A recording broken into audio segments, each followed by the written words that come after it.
Overlooking the Rose City, WCC All-Access comes to you this month from the stunning campus of the University of Portland. I'm Ezra Broder.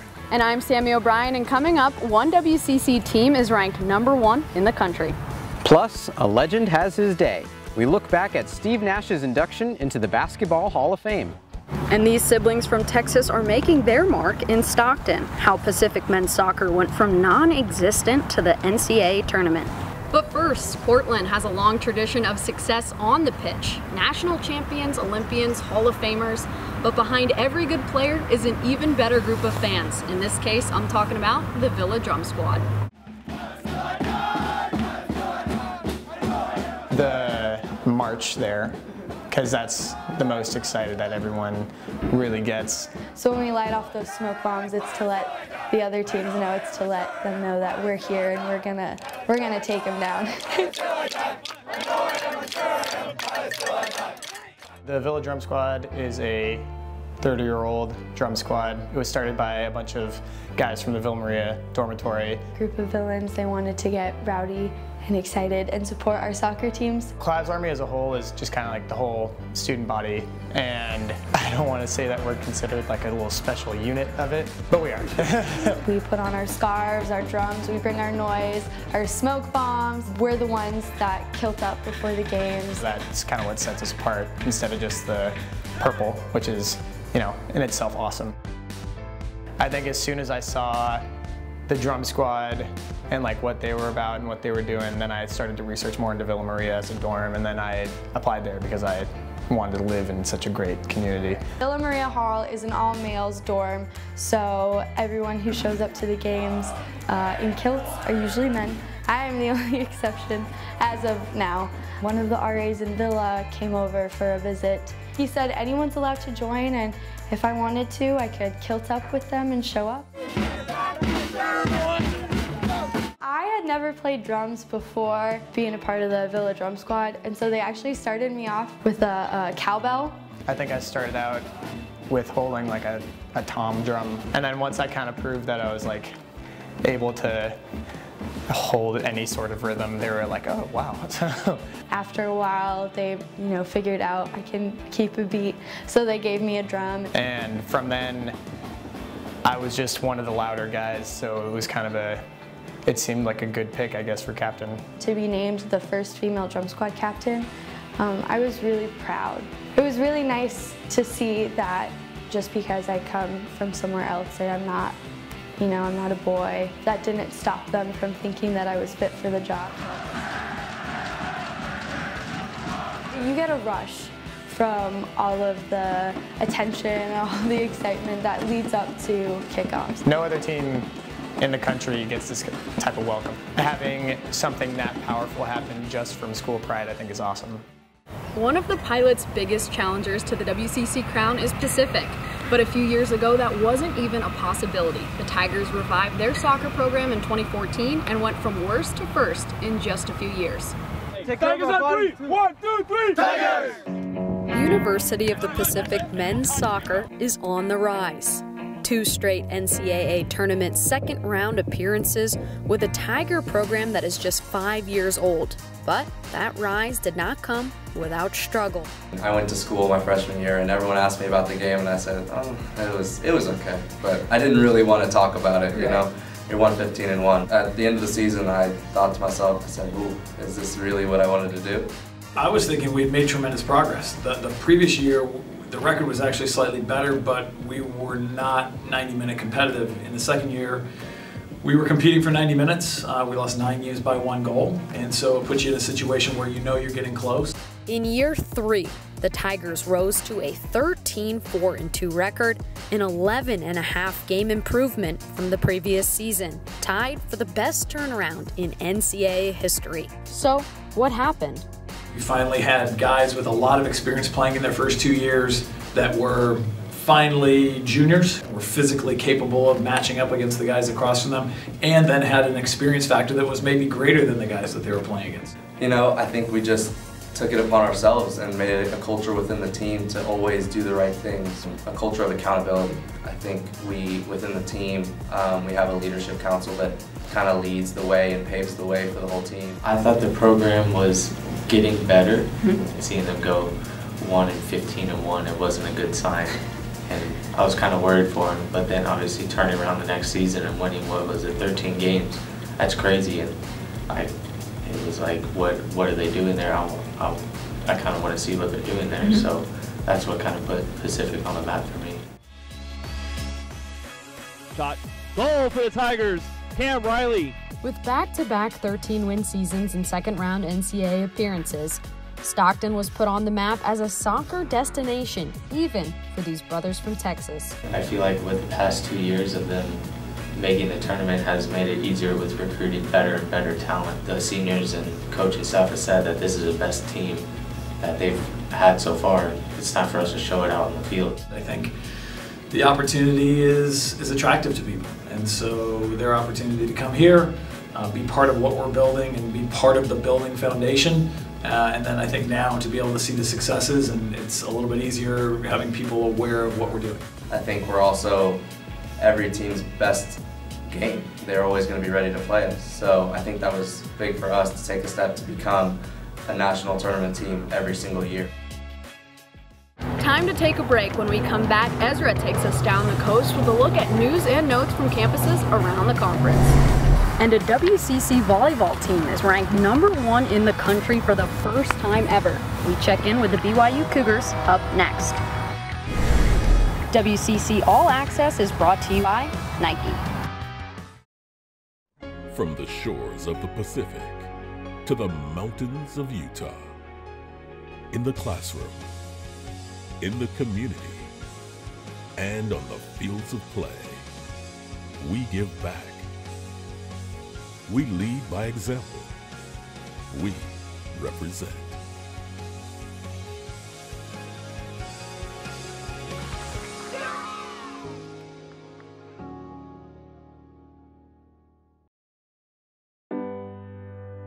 What if there were a place where you could become your best self?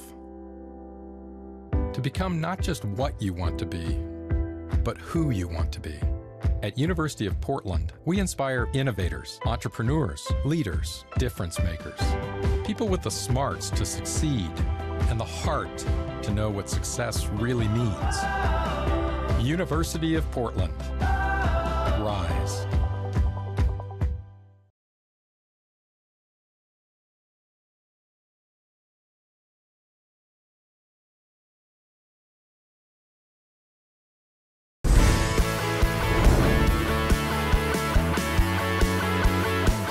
We're back on WCC All-Access from the campus of Portland. I'm Ezra Broder. It's time to go down the coast and see what's making headlines around the conference.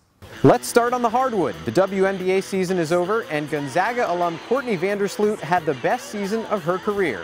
She was recently named to the All-WNBA second team. Van Der Sloot set the league's single-season record for assists. Another former WCC Player of the Year is in the news. BYU's Kyle Collinsworth signed a contract with the Toronto Raptors. He's in training camp with them, but isn't guaranteed a spot in their roster. Collinsworth played in 32 games with the Dallas Mavericks last season. ESPN will air at least 29 WCC men's basketball games this season, including 17 conference games. 5 games from the 2019 WCC Championship will air on ESPN networks, including the title game on ESPN. All 10 teams will be featured at least once. You'll get to see St. Mary's play in McEwen Pavilion 4 times on the ESPN networks, and you might notice some changes. A new video board, new sound system, new lighting, and new floor were all part of renovations over the summer. It's the first phase in the Student Athlete Performance Complex. 2 years ago, it was Gonzaga men's hoops. Last season, it was Pepperdine beach volleyball. And this year, it's BYU volleyball. For the 3rd straight year, a WCC team is ranked #1 in the country. The Cougars ascended to the top of the AVCA poll in mid-September. Being voted #1 is a tribute to the girls, all their hard work, our preseason, accomplishments, and so we're just looking to get better and see how good this team can be. So we're excited to start the West Coast Conference and see if we can just keep getting better each day, and we're excited for practice on Monday. All of this success comes while trying to fill the big shoes of Amy Boswell Yusevich, one of the best players in school history. An All-American on the court and in the classroom, she recently was named a top 30 honoree for the NCAA Woman of the Year Award. She's a former WCC Defensive Player of the Year and has the 4th most blocks in WCC history. She also led the Cougars to the national championship match in 2014. Off the court, she graduated with a 3.90 GPA and a degree in nursing. Boswell was not only the first WCC player to be named a COSIDA Academic All-American, she did it 3 times. She's one of just 10 Division I nominees. To be nominated, she had to demonstrate excellence in athletics, academics, community service, and leadership. The NCAA will announce the Woman of the Year in late October, where all top 30 nominees will be honored. When we come back, we take a look at some of the best tweets and posts from around the conference. And his career is coming full circle. Pepperdine's new men's basketball coach is a familiar face. We get to know Lorenzo Romar when we return. From the classroom to the court, 10 exceptional schools across the West Coast. Since 2010, 48 postseason wins, 12 academic All-Americans. Pop the 3, how do you like that? 1 Final Four appearance. It's more than just a game.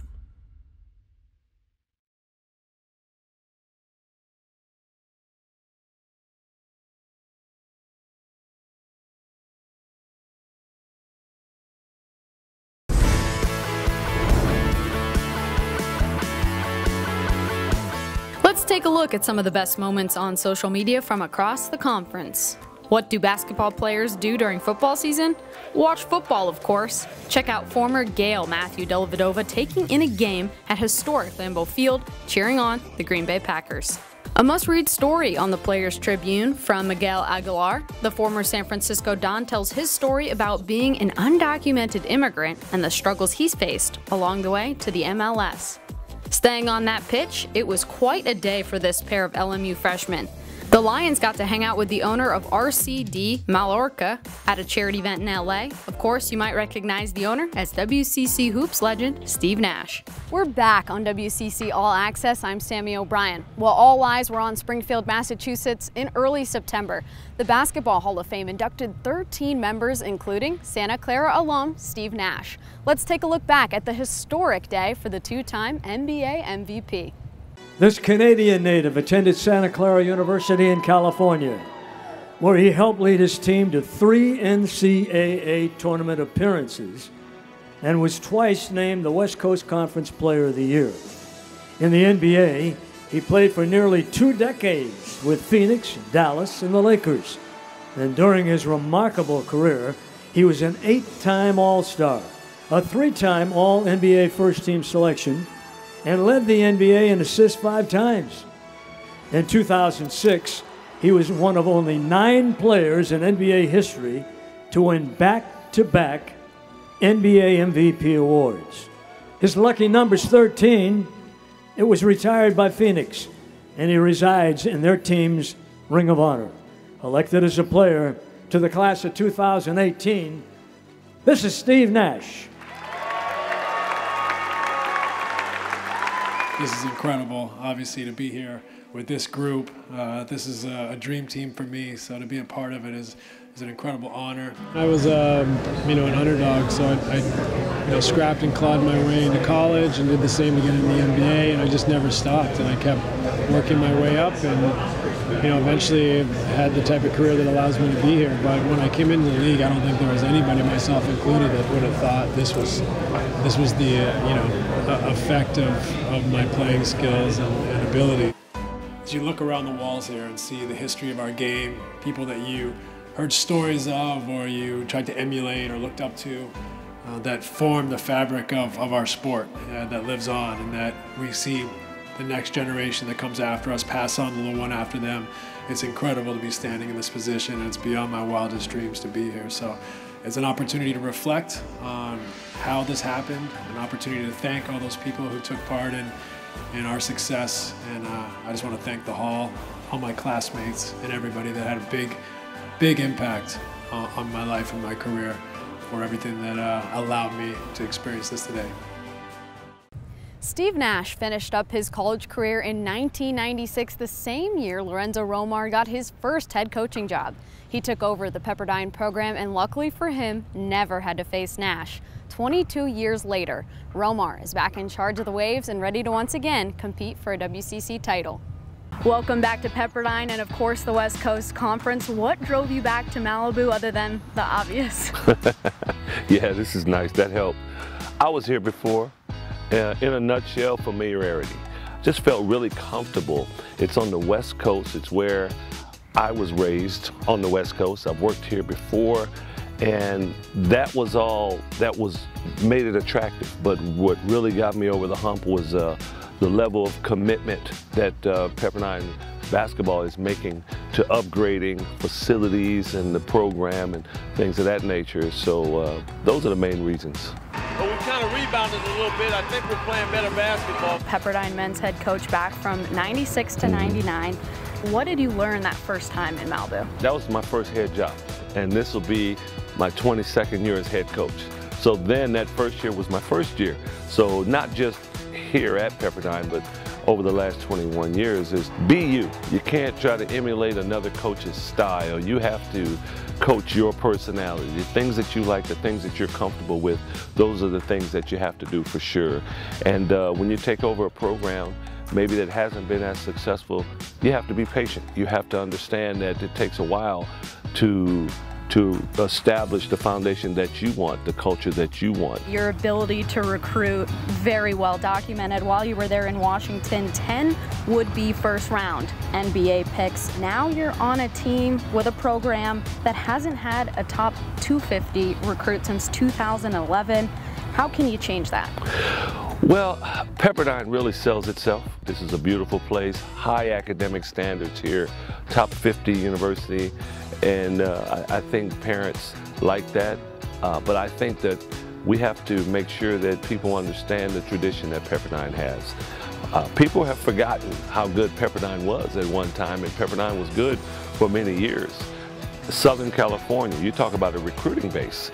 This is a very good place to recruit, and I think that we can go out and convince people that we're getting ready to take this to another level. And I think already we've been fortunate enough to have some players that have come in already that I think are going to be able to take us to the next level. Your goal, if you specified it, for the 2018-2019 Pepperdine Waves, what is it? That win that year, saying that we left it all out there. We competed every time we got there on the floor. I think when you do that as a goal, whatever your ceiling is, you'll reach it. These kids are great to work with. They've not rebelled, they've not rolled their eyes. They try to do whatever we've asked them to do.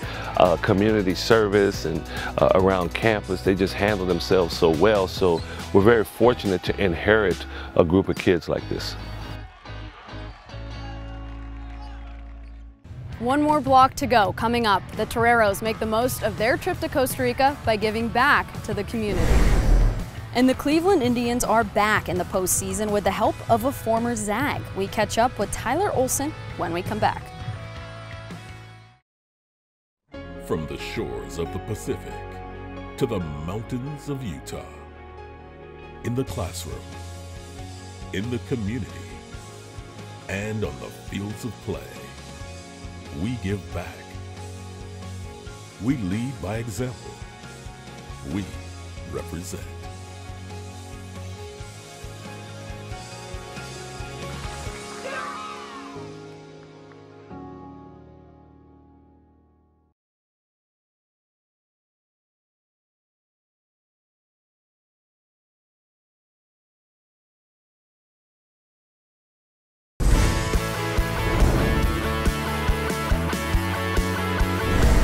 Here's what to watch for over the next few weeks. Basketball season is rapidly approaching. The West Coast Conference is holding its annual tip-off event in mid-October. For the second straight year, it'll be at the Orleans Arena, home of the WCC Championships in March. Thursday, October 18th, WCC Volleyball takes center stage. Pepperdine plays at San Diego in a match televised on ESPNU. The Toreros are the defending WCC co-champs. And just over a week later, Pepperdine and Gonzaga women square off on the pitch. You can watch them play on ESPNU at 7 o'clock on October 26th. And the very next day, the WCC Cross Country Championships take place in Provo, Utah. The BYU men and San Francisco women look to defend their titles as some of the best runners in the country will vie for the WCC Championships. Welcome back to WCC All-Access. I'm Ezra Broder. Teams are preparing for the start of basketball season next month.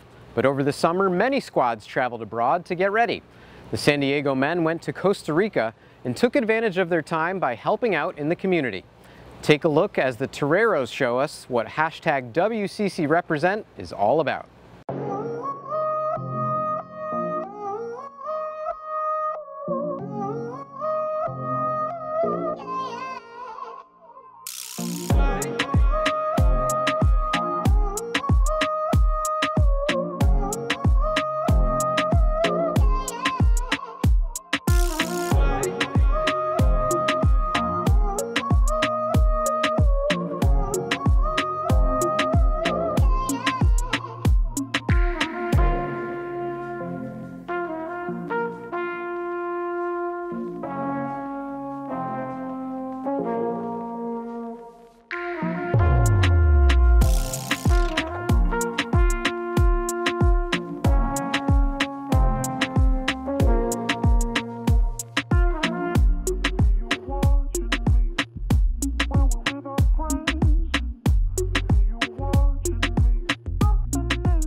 Tyler Olson had one of the best seasons by a relief pitcher in recent memory last year. He didn't give up an earned run in 20 innings with the Cleveland Indians.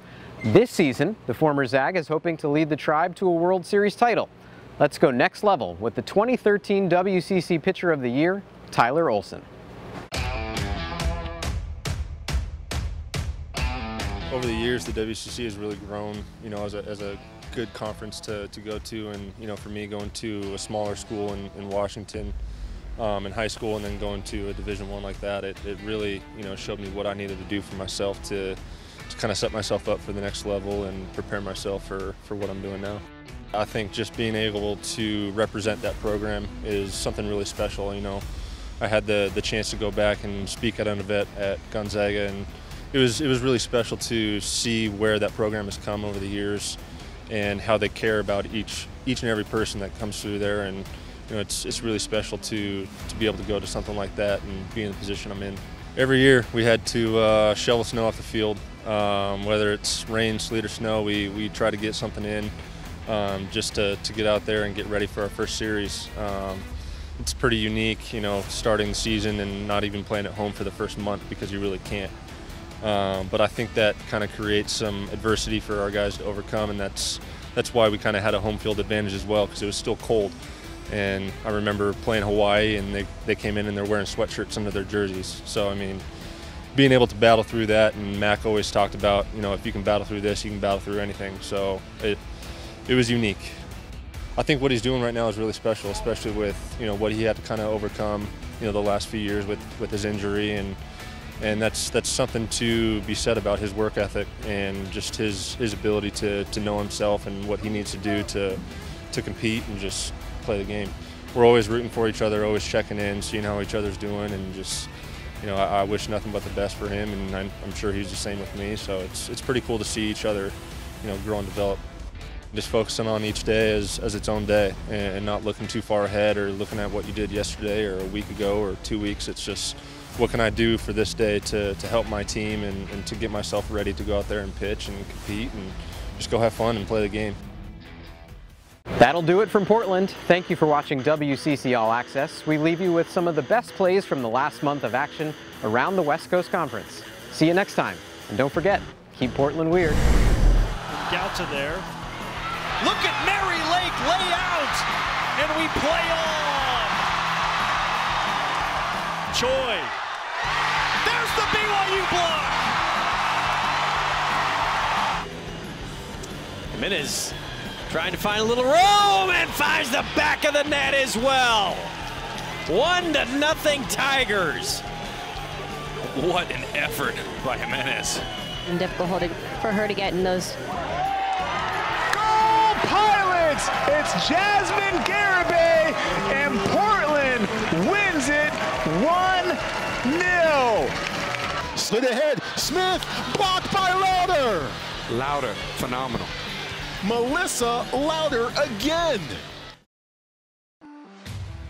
From the classroom to the court, 10 exceptional schools across the West Coast. Since 2010, 48 postseason wins, 12 academic All-Americans. Pop the three. How do you like that? One Final Four appearance. It's more than just a game.